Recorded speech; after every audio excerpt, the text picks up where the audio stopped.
நேத்துல இருந்து இன்டர்நெட்ல ஒரு விஷயம் ரொம்ப பரபரப்பா பேசப்பட்டுட்டு இருக்கு. என்ன விஷயம் அப்படின்னு பார்க்கும்போது, ஒரு டிவி ஷோ, பிரபலமான ஒரு டிவி ஷோ, அந்த ஷோல நடந்த மனிதாபிமானமே இல்லாத ஒரு சம்பவத்தை பத்தி தான் அந்த ஷோவுடைய லைவ் டெலிகாஸ்ட். இந்த லைவ் எபிசோட கிட்டத்தட்ட எல்லாரும் விடிய விடிய உட்காந்து பார்த்துருக்காங்க அப்படிங்கிற தகவல்கள் எல்லாம் பார்க்க முடியுது. அந்த அளவுக்கு ஒரு பரபரப்பான ஒரு சூழல் தான் ஏற்பட்டிருக்கு அந்த ஷோல. நான் எதை பத்தி பேசுறேன் அப்படிங்கறத இப்போ உங்களுக்கு தெரிஞ்சிருக்கும். பிக் பாஸ் தான். பிக் பாஸ் சீசன் 9ல ஆரம்பத்துல இருந்தே நிறைய விஷயங்கள் மக்களுக்கு பிடிக்கல, அது எல்லோருக்குமே தெரியும். முகம் சுளிக்கிற அளவுக்கான பல விஷயங்கள் நடந்திருக்கு, அது எல்லோருக்குமே தெரியும். அப்படியாக இருக்க இப்ப அவளை செவிலே 2 விடலாமா அப்படிங்கிற அளவுக்கு எல்லோரும் இப்ப கோவத்துல கொதிச்சு எழுந்துகிட்டு இருக்காங்க. அந்த மாதிரியான ஒரு விஷயம் தான் நடந்திருக்கு. அப்படி இந்த எபிசோட்ல என்னதான் நடந்தது அப்படிங்கிறத முழுமையா பார்ப்போம். மேலும் இந்த வீடியோவில் இன்டர்நெட்டில் பகிரப்படுற பல கருத்துகளும் என்னோட கருத்துகளும் இருக்கும். இது எல்லாமே என்னோட கருத்துக்கள் இல்லை. இதை நான் ஆரம்பத்திலே டிஸ்க்ளைமர் கொடுக்குறேன்.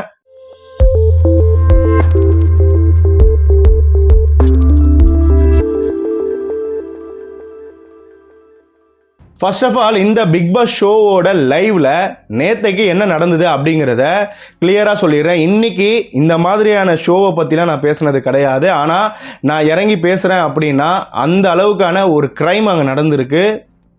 அதை யாருமே பொறுத்து கொள்ள முடியாமல் எல்லோருமே கொதிச்சுடுறாங்க. இன்னைக்கு இதை பார்க்காதவங்க கூட இந்த மாதிரியான ஒரு சீனை பார்த்து கொதிக்கிறாங்க. அப்படின்னா எப்படி என்னதான் நடந்தது அப்படிங்கிறத நான் பேச வந்திருக்கேன். நேற்றுக்கு நடந்த டாஸ்க் என்ன அப்படின்னு பார்க்கும்போது, காருக்குள்ளே யார் ரொம்ப நேரம் இருக்காங்களோ அவங்களுக்கு அதுக்கேற்ற மாதிரி பாயிண்ட்ஸ். இதுதான் இந்த டாஸ்கோட ஒரு ரூல். அப்படியாக எல்லோருமே முதல்ல அடிச்சு பிடிச்சி ஏறி உள்ள உக்காஞ்சாங்க. அப்படி இருக்கும்போது முதல்ல விக்ரம் வெளியே வந்துட்டாரு. இப்படி விக்ரம் வெளியே போறதுக்கு முன்னாடியே ஒரு பிரச்சனையானது ஆரம்பிக்குது. என்னன்னா, பாருவும் இந்த மக்ருதீன் அப்படின்னு சொல்லக்கூடிய கம்ருதீன், இதுங்க ரெண்டும் என்னென்ன அட்டூழியம் பண்ணிக்கிட்டு இருக்குதுங்க அப்படின்னு இந்த வீடியோ பார்த்துக்கிட்டு இருக்க எல்லா மக்களுக்கும் தெரியும். ஃபுல் அண்ட் ஃபுல் 18+ கண்டென்ட்டா பேசுறது, 18+ கண்டென்ட்டா கெஸ் பண்ணக்கூடிய செயல்களில் கூட ஈடுபடுறது, இது மாதிரியான விஷயங்கள்லாம் நடந்துக்கிறாங்க. கிட்டத்தட்ட இதெல்லாம் ஒரு கேரக்டரான்ற அளவுக்கு அவங்க உள்ள நடந்துகிட்டு இருக்காங்க. மக்கள் எல்லோருக்குமே தெரியும், அவங்க அளவுக்கு வேற யாருமே கிடையாது. ஸோ இப்படியாக இருக்கும்போது பாரு அவங்களோட கண் அசைவால கமருதீன் கிட்ட ஏதோ கம்யூனிகேட் பண்றாங்க. அதை சாண்ட்ரா கேட்ச் பண்றாங்க. இப்படியாக இருக்கும்போது தான் நல்லா பண்றீங்க பாரு அப்படின்னு அவங்க சொன்னாங்க. அது ஏதோ பிளான் அப்படின்னு சொல்ல முடியாதுங்க. சாண்ட்ராவை வெளியே தள்ளுறதுக்கான பிளான் தான் அப்படிங்கிறது சாண்ட்ரா முன்னாடியே கணிச்சிட்டாங்க. அந்த கம்யூனிகேஷன் எதற்காக அப்படிங்கிறது சாண்ட்ராக்கு புரிஞ்சிருச்சு. ஓகேங்களா? இப்படியாக இவங்க நல்லா பண்றீங்க பாரு அப்படின்னு தான் ஆரம்பிச்சாங்க. உடனே இதெல்லாம் ஒரு கேரக்டரா, இதெல்லாம் என்ன கேரக்டரா, அப்படி இப்படின்னு பாருவும் கமருதீனும் சேர்ந்து சாண்ட்ராவை ரொம்பவுமே தரக்குறைவா பேச ஆரம்பிக்கிறாங்க. ஒரு டிவி ஷோல இருக்கிறமே, நாமளே ஒரு பெரிய இன்ஃப்ளூயன்சர் தானே, இப்படியாக ஒரு டிவி ஷோல இத்தனை கோடி ஜனங்கள் பார்க்கக்கூடிய ஷோல நாம பேசிக்கிட்டு இருக்கோமே, இப்படி பண்ணிக்கிட்டு இருக்கோமே, கேவலமா நாளைக்கு வெளியே போனா யாராவது நம்மள மதிப்பாங்களா, மனுஷியாவது மதிப்பாங்களா அப்படிங்கிற ஒரு சின்ன யோசனை கூட இல்லாம மிகவும் கேவலமா நடந்துக்கிட்டாங்க பாருவும் கமருதீனும். இப்படியாக இவங்க சாண்ட்ராவை ஸ்கேம்ட்ரா அப்படின்னு கமருதீன் சொல்ல ஆரம்பிக்கிறான். இப்படியாக இருக்கும்போது அவங்க ட்ரிகர் ஆகி எப்பவும் போல பொறுக்கி பாரு காமருதீன் அப்படின்னு பேர் சொல்றாங்க. அதாவது இவங்க ட்ரிகர் ஆகுற மாதிரி பேர் சொன்னதுனால அவங்க 2 பேரும் எதை சொன்னா ட்ரிகர் ஆவாங்களோ அப்படி சொன்னாங்க. இது எல்லாமே டோட்டலாகவே சின்ன பிள்ளைத்தனமாக தான் இருக்கு. இருந்தாலும் இந்த இடத்துல அந்த பிரச்சனை தேவையே இல்லாதது. ஒரு டாஸ்க் நடந்துகிட்டு இருக்கும்போது எதுக்கு இந்த பேச்சு? அது ஏதோ கலாய்க்கிறாங்க, ஏதோ திட்டுறாங்க அப்படின்னா அப்படி கிடையாதுங்க.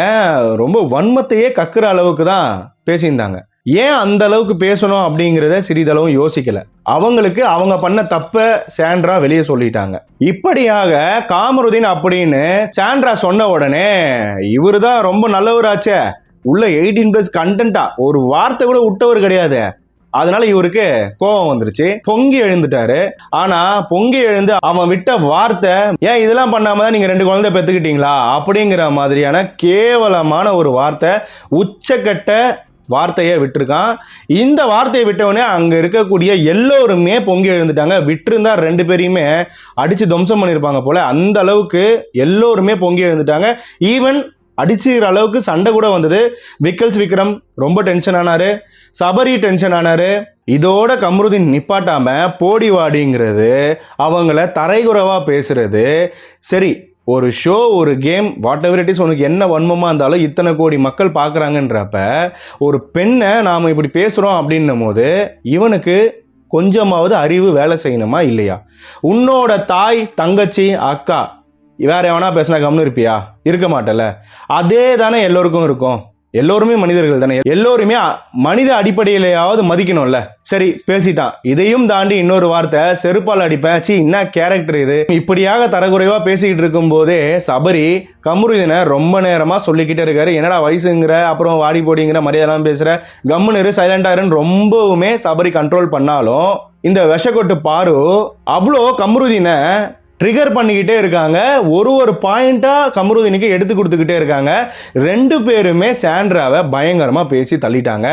இது யாருக்குமே அக்செப்டபிளாக இல்லை. சாண்ட்ரா ஆரம்பத்தில் என்ன இந்த பாருவும் கம்ருதீனும் பிளான் பண்ணுறாங்கன்றதை கணிச்சாங்களோ அந்த விஷயத்த பண்ண ஆரம்பிச்சிட்டாங்க.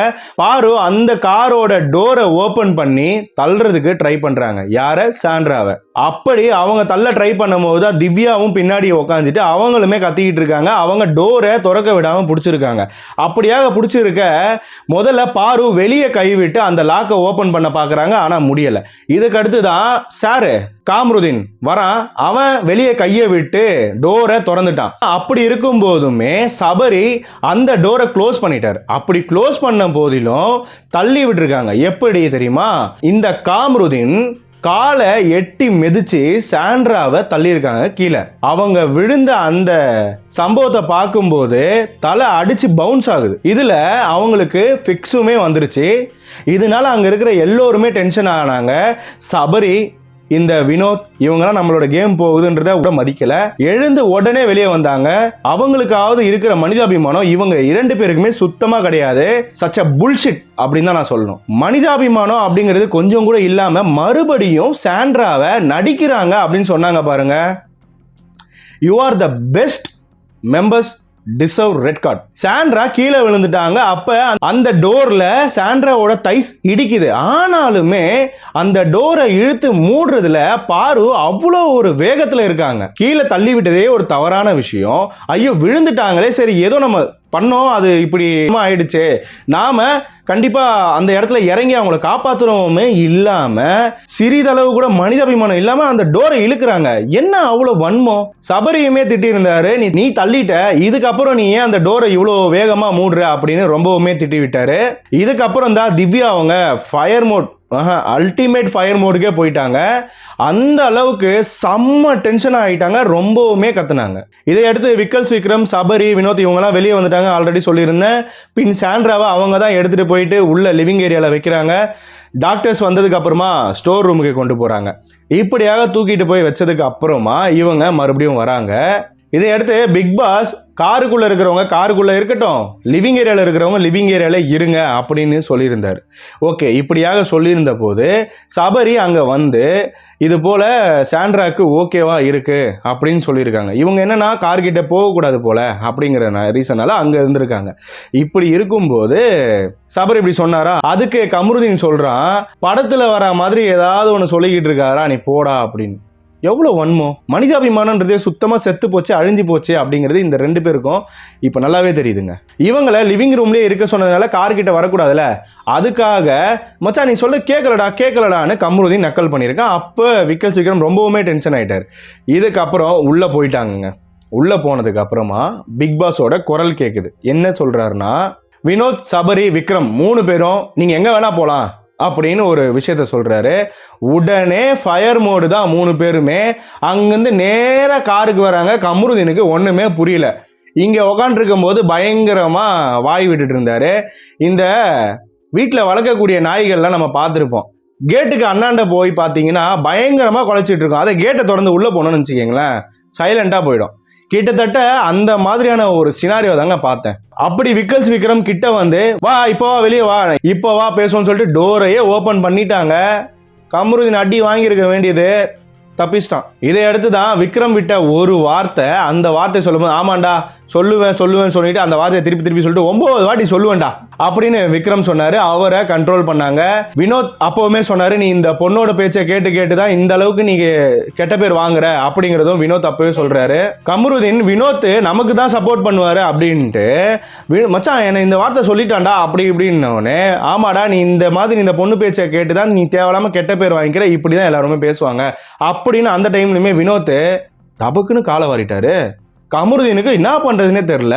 வினோத் இதுக்கப்புறம் இன்னொன்னு சொன்னாருங்க, ஏண்டா நீங்க என்னவோ பேசுறீங்களே, அதை விட போற நாங்க பேசுறோம், என்ன பேசணும் நாங்க அப்படின்னு. அதாவது நீங்க பாலியல் ரீதியா நிறைய பேசுறீங்கல்ல, அது மாதிரியாடா அவன் பேசுனா, அது மாதிரி இதை வச்சுக்கேன்டா அப்படின்னு சொல்லும்போது நான் என்ன பேசுறேன் எப்படிதான் இந்த கமருதீனும் பார்வன் நடிக்குதுங்கன்றதே தெரியல. திவ்யா ஃபயர் மோடுக்கே போனாங்க அப்படின்னு சொல்லியிருந்தோம். அதுல என்னென்னலாம் கேள்வி கேட்கணுமோ காரியே துப்பிட்டாங்க. கண்டிப்பா வேற எந்த பெண்ணா இருந்தா அங்க உட்காந்தே இருக்க மாட்டாங்க. ஆனாலும் எல்லா காரி துப்பும், எல்லா திட்டும் வாங்கிக்கிட்டும் துப்புனா தொடச்சுக்குவோம் அப்படிங்கிற மாதிரி ஜாலியா உட்காந்துருந்தாங்க பார்வதி. மேலும் நீ ஒரு பொம்பளையா, முதல்ல பொம்பளை புள்ளையா ஒழுங்கா நடந்துக்க, உன்னை அடிச்சு வாயை உடைச்சிட்டு ரெட் கார்டை கூட வாங்கி நான் வெளியே போயிடுவேன், அந்த அளவுக்கு ஒரு கோவம்னா பார்த்துக்கோங்க. இப்போ ஒரு டிவி ஷோ நாம் ஒரு டெலிகாஸ்டாக தான் நம்ம பார்க்குறோம். அப்படி இருக்கும்போது நமக்கே இங்கே துடிக்குதுல்ல, என்னடா ஒரு மனித இனத்துக்கு ஒரு பிரச்சனை அப்படின்னும் போது எல்லோருக்குமே துடிக்கிறது தான் இது. அப்படி இருக்கும்போது நேர்லேயே பார்க்குறாங்கல்ல, நேரில் பார்க்குறாங்க அப்படின்னும் போது அவங்களுக்கு எப்படி இருக்கும்? ஈவன் திவ்யா அவங்க தடுக்கும் போது அவங்களோட ஹேண்டை பிரேக் ஆக வாய்ப்பு இருந்திருக்கு. அதனாலையும் திவ்யா ரொம்பவுமே ஹீட் கான்வர்சேஷனுக்குள்ள வந்துட்டாங்க. இதையடுத்து தான் திவ்யா சொல்றாங்க, உன் மூஞ்சியை பாரு, மூஞ்சி வாந்தி எடுக்கிற மாதிரி இருக்குன்னு. வாந்தி எடு அப்படின்னு சொன்னப்ப ஆல்ரெடி உன் மூஞ்சி வாந்தி எடுத்த மாதிரி தான் அப்படி இருக்குன்ட்டு தக் லைஃப் பண்ணிட்டாங்க. ரொம்பவுமே ஹீட்டாக பேசினாங்க. ஜோக்ஸ் அப்பார்ட் எல்லாமே விட்டுருங்க, ஒரு ஷோ இத்தனை பேர் பார்க்குறாங்க அப்படின்னும் போது எல்லோருமே அவங்களோட செல்ஃப் டிசிப்ளைனை விட்டு கொடுக்காம அவங்க யாருன்றத விளையாடி காமிச்சிட்டு வரணும். அதை விட்டு இவங்க வேற என்னென்னவோ பண்ணிட்டு இருக்காங்க. நான் உங்களுக்கு ஓப்பனாக சொல்லணும்னு அவசியம் இல்லை, ஆல்ரெடி லைவ்ல போய்கிட்டு இருக்கு, டெலிகாஸ்ட்லையுமே நிறைய காமிக்கிறாங்க. அதை நான் உங்களுக்கு இந்த வீடியோவில் தான் சொல்லி தான் தெரியணும் அப்படின்லாம் கிடையாதுல்ல. அது மட்டும் இல்லாமல் சொசைட்டியில் டிவி சேனல்ஸ், இந்த சோஷியல் மீடியாலலாம் பயங்கர ஆக்டிவாகவும் வெல் நோன் ஃபேஸாகவும் இருக்கக்கூடிய இந்த பாரு எவ்வளவு டிசிப்ளினாக நடக்கணும். கமருதீனுமே ஒரு சீரியலில் நடிச்சிருக்கான் அப்படின்னும் போது அவனுக்குமே அடுத்தடுத்த சான்சஸ் கிடைக்கணும். அப்படி கிடைக்கணும் அப்படின்னா அதற்கு இதை யூஸ் பண்ணிக்கணும். பிக் பாஸ்ல இருந்து நிறைய பேர் நிறைய சான்ஸ் கிடைச்சி நிறைய மேலே போயிருக்காங்க அப்படின்னும் போது அப்படி யூஸ் பண்ணணும். அதை விட்டுட்டு இந்த மாதிரி இவங்களோட பேரை கெடுத்துக்கிட்டு, மேலும் இப்போ இவங்கெல்லாம் மனித பிறவியா அப்படிங்கிற அளவுக்கு கேள்வி வர அளவுக்கு நடந்திருக்காங்க. சாண்ட்ராவை நாங்கள் பார்த்துக்கிறோம், நீங்கள் 3 பேரும் கேமை பார்த்துக்கோங்க அப்படின்னு சொல்லிட்டு சபரி போயிட்டாரு. இதை அடுத்து தான் பல கான்வர்சேஷன் ஆனது போய்கிட்டே தான் இருக்கு. கமருதீன் இருக்கும்போது கமருதீனும் வெளியே போயிட்டாரு. கமருதீன் தூங்கிட்டதுனால அவரை வெளியே போக சொல்லிட்டாங்க, வெளியே போயிட்டாரு. ஆனாலும் இந்த பாருக்கு வாயே அடங்காம நிறைய பேசிட்டு இருக்கும்போது திவ்யா கிட்ட இருந்து வாங்கி கட்டிக்கிட்டே இருந்தாங்க லைனா. திவ்யா 1-2 தக்லைஃப் இல்ல, பல தக்லைஃப் கொடுத்துட்டு இருந்தாங்க. மேலும் கமருதீன் இருக்கும்போது பாரு காலை தூக்கி சீட்டில் முன்னாடி வச்சுக்கிட்டு அவங்கள எவ்வளோ நக்கல் பண்ண முடியுமோ நக்கல் பண்ணிக்கிட்டு இருந்தாங்க. ஓகே, இது எல்லாமே தாண்டி கடைசியாக கமருதீன் வெளியே போனதுக்கு அப்புறமா திவ்யா கேட்டாங்க பாருங்க ஒரு கேள்வி, சரி இவ்வளவு பண்ணி இப்போ நாங்கள் 3 பேரும் சேர்ந்து உன்னை வெளியே தள்ள எவ்வளவு நேரம் ஆகும் அப்படின்னு ஒரு கேள்வி கேட்டாங்க. அதோட பாரு மேடம் கப்பு சிப்புன்னு வாயை மூடிக்கிட்டு உக்காந்துட்டு இருந்தாங்க. இந்த பாரு என்ன வாய் விட்டாலும் என்ன பேசினாலும் திவ்யா அவங்களோட ஃபயர் மோட்ல இருந்து கொஞ்சம் கூட இறங்கவே இல்லை. எல்லா வார்த்தைக்குமே, எல்லா வேர்ட்ஸுக்குமே, எல்லா கேள்விகளுக்குமே, எல்லா பேச்சுகளுக்குமே பதிலடி, சரியான பதிலடி கொடுத்துக்கிட்டே இருந்தாங்க. இப்படி ஒரு கட்டத்துக்கு மேல திவ்யாவும் அவுட் ஆயிடுறாங்க. அவ்வளவுதாங்க, இப்படியாக இந்த டாஸ்க் அப்படி இப்படின்னு முடிஞ்சிருச்சு. இப்படி தன்னோட தரம் கெட்டு அடுத்தவங்களையும் தரங்கட்டு பேசுறதெல்லாம் என்ன மாதிரியான ஒரு செயல் அப்படிங்கிறது தெரியல. இதை பிக் பாஸ்லையுமே யோசிச்சிருக்காங்க. கண்டிப்பாக அவங்க யோசிக்கலனாலும் இன்னைக்கு எல்லோருமே கொந்தளிச்ச கொந்தளிப்புக்கு அவங்க இந்த விஷயத்த கண்டிப்பாக பண்ணியே ஆகணும். அது மட்டும் இல்லாமல் மக்கள் எல்லோருமே எதிர்பார்த்த ஒரு விஷயம், அவங்க கேட்ட ஒரு விஷயம், தி ரெட் கார்டு. இதை அடுத்து தான் ப்ரோமோக்கல்ல விஜய் சேதுபதி சொல்றாரு, கமருதீன் நீ இவ்வளோ பேசுற அப்படின்னா அதை பார்க்குறவங்களுக்கு எவ்வளோ ஹார்டாக இருக்கும், உன்னோட அக்கா பெருமைப்படுவாங்களா, பாருலாம் வீட்டுக்கு போனவனே பாராட்டு விழாவே நடத்துவாங்க அப்படின்னு பயங்கரமாக கலாய்ச்சிருந்தாரு. ஒரு பெண்ணை எட்டி மிதிச்சு கதவு மாற்றிருந்தாலும் அதை இழுத்து மூடி இப்படியாக பண்ண உன்னோட கோவத்தை பார்க்கும்போது எனக்கு பெருமையாக இருந்துச்சு அப்படின்னு கமருதீனோட அக்காவும் அம்மாவும் ரொம்ப பெருமைப்படுவாங்க.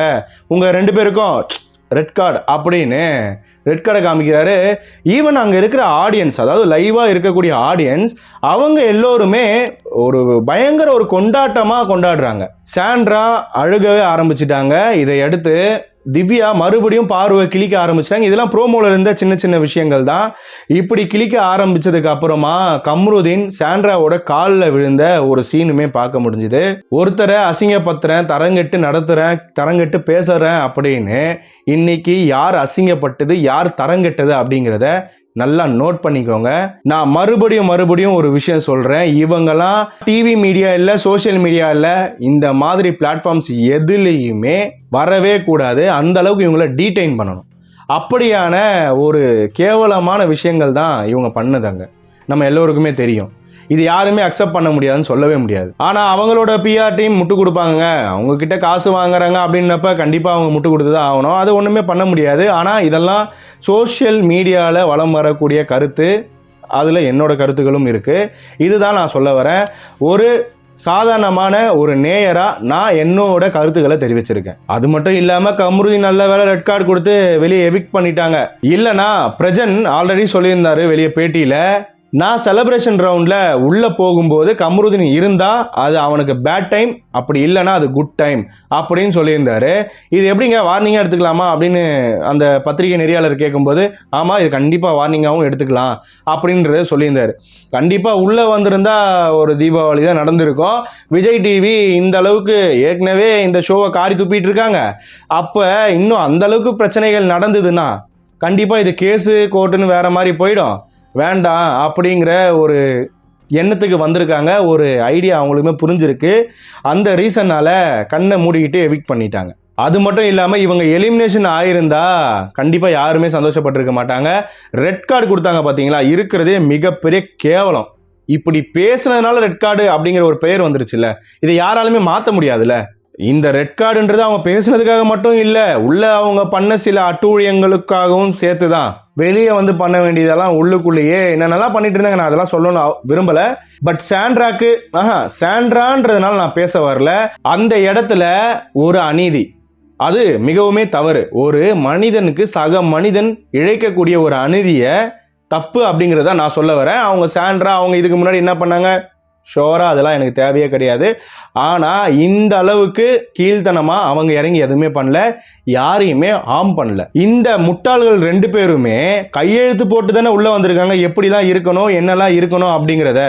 அப்படி இருக்கும்போது இப்படி உள்ள வந்து பண்றாங்க அப்படின்னா இவங்கெல்லாம் என்ன ஒரு மனநிலையில இருக்காங்க அப்படிங்கிறத யோசிங்க. இவங்க இப்ப வெளியே வந்துட்டாங்க, உடனே அவங்களுக்கு கால் மேல கால் அடிச்சு அவங்க கிட்ட அப்பாயின்மெண்ட் ஃபிக்ஸ் பண்ணி தயவு செஞ்சு உங்களோட யூடியூப் சேனல்ல கூப்பிட்டு வந்து உக்காஞ்சி அவங்கள இன்டர்வியூ எடுத்து அவங்கள பெரிய ஆளா ஆக்கிடாதீங்க. தயவு செஞ்சு சொல்றேன், அவங்க தியாகம் பண்ணிட்டு வரல, நல்லது பண்ணிட்டு வரல, யாரையோ வாழ வச்சுட்டு வரல, ரொம்பவுமே தரங்கட்ட கீழ்த்தரமான ஒரு வேலையை பண்ணிட்டு வெளியே வந்திருக்காங்க. தயவு செஞ்சு உங்க சேனல்ல கூப்பிட்டு வச்சு அவங்கள இன்டர்வியூ எடுத்து இன்னும் பெரிய ஆள் ஆக்கி விட்டுறாதீங்கப்பா. ஏன் இந்த பாயிண்ட் நான் கடைசியா ரொம்ப முக்கியமா சொல்லணும்னு நினைக்கிறேன் அப்படின்னா, இது மாதிரி தான் பல பேரை இன்டர்வியூ எடுத்து எவ்வளவு தூரத்துக்கு போயிருக்கு அப்படிங்கிறத நாம ஒரு நபர் நான் தான் சினிமா உலகத்தையே காப்பாற்ற போறேன் அப்படின்னு சொல்லிக்கிட்டு சுத்திட்டு இருந்தாரு. அதுக்கெல்லாம் ஒன் ஆஃப் த ரீசன் இந்த இன்டர்வியூ சேனலும் தான் நான் சொல்லுவேன். உங்களோட வியூஸ்க்காக தயவு செஞ்சு இந்த மாதிரி தப்பான ஆட்களை வளர்த்து விடாதீங்க. அப்படியாக இது மாதிரியான இவங்க 2 பேர் பார்வதி கமருதீன் இன்டர்வியூ வீடியோஸ் வந்திருந்ததுன்னா அந்த வீடியோவை மக்களாகிய நீங்க ரிப்போர்ட் பண்ணுங்க. நிறைய பேர் ரிப்போர்ட் பண்ணீங்க அப்படின்னா அந்த வீடியோ இல்லாம போகும். அடுத்த சேனல் இந்த வீடியோ இவங்களை இன்டர்வியூ கூப்பிட்டு எடுத்து அதை எடிட் பண்ணி போட்டும் மக்கள் ரிப்போர்ட் அடித்து அதை வேஸ்ட் தான் பண்ண போகிறாங்க அப்படிங்கிற ஒரு எண்ணம் வந்தால் எந்த சேனலும் இதை பண்ண மாட்டாங்க. மக்களாகிய உங்களுக்கும் சொல்கிறேன், தயவு செஞ்சு தவறான ஆட்களை வளர்த்து விடாதீங்க. இன்ஸ்டாகிராம்ல சில வீடியோக்கள்லாம் பார்க்க முடியுதுங்க. இந்த பார்வும் கமருதீனும் ரெட் கார்டு வாங்கினதுனால கேக் வெட்டிலாம் கொண்டாடுறாங்க. ஸோ அந்த அளவுக்குலாம் இவங்க பண்ணியிருக்காங்க. அது இல்லைன்னு யாருமே சொல்ல முடியாது. மேலும் நான் எல்லா பாயிண்ட்ஸுமே கவர் பண்ணியிருக்கேன் அப்படிங்கிறத நினைக்கிறேன். ஏதாவது பாயிண்ட் விட்டுருந்தேன் அப்படின்னா சொல்லுங்க, அதையுமே எடுத்து வச்சு கிளிக்கிறேன். மேலும் நம்ம சேனலை சப்ஸ்கிரைப் பண்ணாதான் சப்ஸ்கிரைப் பண்ணிக்கோங்க. உங்களோட கருத்துக்களுமே கமெண்ட்ஸில் போடுங்க. உங்கள் ஃப்ரெண்ட்ஸுக்குமே இந்த வீடியோவை ஷேர் பண்ணுங்க. அது மட்டும் இல்லாமல் வீடியோவை லைக் பண்ணுங்க. அப்போதான் இந்த சம்பவத்தை பற்றி தேடிக்கிட்டு இருக்க பல பேருக்கு இந்த வீடியோ போய் சேரும். அது எனக்குமே ரொம்ப ஹெல்ப்ஃபுல்லாக இருக்கும். இது வரைக்கும் பிக் பாஸ் பற்றி பேசாத என்னையவே, இந்த டாப்பிக்கை பற்றி யோசிக்காத என்னையவே இந்த டாப்பிக்கை எடுக்க வச்சுட்டாங்க. இந்த டாப்பிக்கை பற்றி பேச வச்சுட்டாங்க. ஓகே, ஆக மொத்தம் ஒரு கிரைம் அப்படின்னாலே நம்ம டீகோட் பண்ணி போடுவோம். அது போல தான் இதுவும் நான் நினச்சி பேசுகிறேன். மற்றும் ஒரு வீடியோவில் சந்திக்கிறேன். தொடர்ந்து இணைந்திருங்கள். நான் உங்கள் ஜோதி பாபு. நன்றி.